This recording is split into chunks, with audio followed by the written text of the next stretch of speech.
दोस्तों नमस्कार। आज हम मिट्टी, पानी, धूप, हवा, तो जो हवा तत्व है, वायु तत्व है, पवन तत्व है, प्राण शक्ति है, इस पर चर्चा करेंगे। यह हवा पूरे ब्रह्मांड में फैली हुई है, लेकिन उसके अंदर भी नाइट्रोजन, ऑक्सीजन, बहुत सारे तत्व हैं। उसमें से हमारे शरीर में जो हवा अंदर जाती है, यह किस तरह से हमारे शरीर को प्रभावित करती है। ऑक्सीजन हम किस तरह से अधिक ग्रहण करते हैं और कार्बन डाइऑक्साइड छोड़ते हैं। तो यह हवा, वायु, इन्हें हम अलग अलग नामों से पहचानते हैं। तो यह भी 5 प्रकार की वायु हमारे शरीर में है और उसके भी 5 और उपनाम हैं, जिनमें से हमारे शास्त्र बताते हैं अपान वायु, प्राण वायु, समान वायु, उदान वायु, और उनके 5 उप नाम हैं देवदत्त, करकल, पूर्व, नाग वायु और धनंजय। इस तरह से 5 के साथ में और 5 वायु जुड़ी हुई है। जैसे मंत्री के साथ उनके सेक्रेटरी रहते हैं, पीए रहते हैं, तो मंत्रियों का काम उनके सेक्रेटरी संभालते हैं। उसी तरह से हमारी शरीर में जो प्राण वायु जाती है, वो भी 5 प्रकार से हमारे सूक्ष्म तंत्रिका तंत्र है, पाचन तंत्र है, श्वसन तंत्र है। उनको अलग अलग वायु अलग अलग अपना कार्य संभालती है। अपान वायु का कार्य है मल को बाहर निकालना, मलमूत्र, कफ, वीर्य आदि का विसर्जन इस अपान वायु के द्वारा होता है। समान वायु, जो हम भोजन ग्रहण करते हैं, आहार लेते हैं, उसमें से आवश्यक तत्वों को अवशोषित करके पूरे शरीर में फैलाने का काम समान वायु की करती है। प्राण वायु हमारे शरीर के श्वास और आहार को खींचती है और फिर शरीर में बल संचार करती है। यह प्राण वायु का काम है। जैसे जो हम शब्द बोल रहे हैं, यह प्राण वायु के कारण हमारे गले से निकल रहे हैं ये शब्द और आपको सुनाई दे रहे हैं।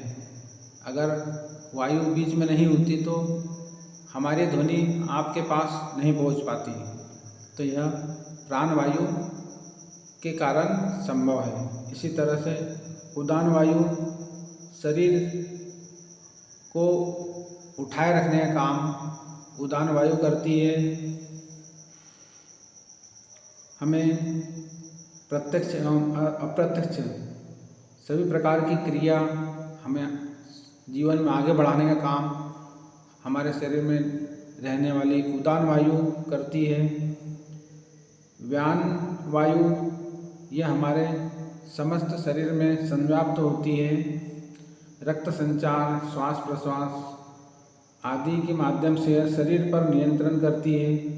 अंतर्मन की स्वसंचालित शारीरिक गतिविधियाँ इसी के माध्यम से संपन्न होती है। तो अपान, समान, प्राण, उदान, व्यान, ये 5 के साथ साथ इनकी 5 सेक्रेटरी वायु है। प्राण वायु जो प्राण के साथ नाग, अपान के साथ कूर्म, समान के साथ करकल, उदान के साथ देवदत्त, व्यान के साथ धनंजय है।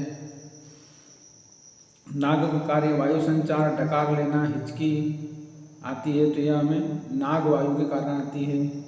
कूर्म वायु हमारे नेत्रों के क्रियाकलाप को संचालित करती है। करकल वायु हमें भूख और प्यास की याद दिलाती है। देवदत्त जब हम जम्भाई लेते हैं, अंगड़ाई लेते हैं, तो देवदत्त वायु के कारण है। धनंजय जो वायु है, हर अवयव की सफाई जैसे कार्यों का उत्तरदायित्व धनंजय वायु के माध्यम से होता है। तो इन प्राण ऊर्जाओं को हम अपने शरीर में संचारित करें। हमारे रोग अगर कोई है तो हम उसे शरीर से बाहर कैसे निकालें प्राण ऊर्जा के माध्यम से, उसके लिए प्राणाकर्षण प्राणायाम किया जाता है। तो सुबह के वक्त जब चारों ओर शांति छाई रहती है, मोटरसाइकिल, गाड़ी, बस, ट्रक, इनके शोर शराबे, धुएं कम रहते हैं, तब हम इस प्राणाकर्षण प्राणायाम को करके अपने रोग ठीक कर सकते हैं। तो आप इस विधि को सीखिए। एक नासिका से श्वास लेंगे, थोड़ी देर श्वास रोक कर रखेंगे, फिर भावना करेंगे कि हमारे दूसरी नासिका से जब हम श्वास बाहर निकालेंगे तो भावना करेंगे कि हमारे शरीर से रोग, गंदगी, दर्द, विकार सब बाहर निकल रहे हैं। तो अंगूठी से एक नाक बंद कीजिए, दूसरी नासिका से श्वास लीजिए, भावना कीजिए शरीर में प्राण, ऊर्जा, शक्ति, चेतना आ रही है। थोड़ी देर श्वास रोक कर रखेंगे। जो प्राण ऊर्जा अंदर गई है हमें प्राणवान बना रही है, ऊर्जावान बना रही है, शक्तिशाली बना रही है। अब आप दूसरी नाक से धीरे धीरे श्वास बाहर निकालिए और भावना कीजिए कि हमारे रोग, विकार, गंदगी शरीर से बाहर निकल रहे हैं। जो हमने प्राण ऊर्जा शक्ति ग्रहण की थी, हमारे शरीर को ऊर्जावान बना रही है, स्वस्थ कर रही है। इसी तरह से थोड़ी देर फिर श्वास बाहर रखें, फिर श्वास लें, भावना करें कि हमारा शरीर प्राणवान हो रहा है, ऊर्जावान हो रहा है। श्वास को अधिक से अधिक रोक कर रखें, भावना करें कि हमारे रोग नष्ट हो रहे हैं। अब पुनः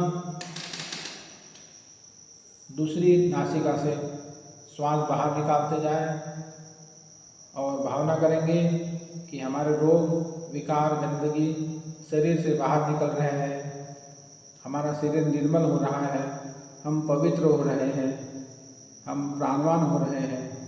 इसी तरह से सुबह सुबह आप स्नान ध्यान करते समय इस विधि का उपयोग कीजिए। गहरी श्वास लीजिए, प्राणाकर्षण प्राणायाम कीजिए, प्राणों का आकर्षण कीजिए और भावना कीजिए कि आप स्वस्थ हो रहे हैं, आपका शरीर ऊर्जावान हो रहा है, आपके विकार, गंदगी सब शरीर से बाहर निकल रहे हैं। इस तरह से प्राणायाम करिए और अपने आप को स्वस्थ कीजिए। तो वायु का हमारे शरीर में जो लाभ है वह आप प्राप्त कर सकते हैं। पूरी ब्रह्मांड जो वायु है वह आपके अंदर जा रही है और आप कार्बन डाइऑक्साइड गंदगी के रूप में बाहर निकाल रहे हैं और विकारों को बाहर निकाल रहे हैं। धन्यवाद।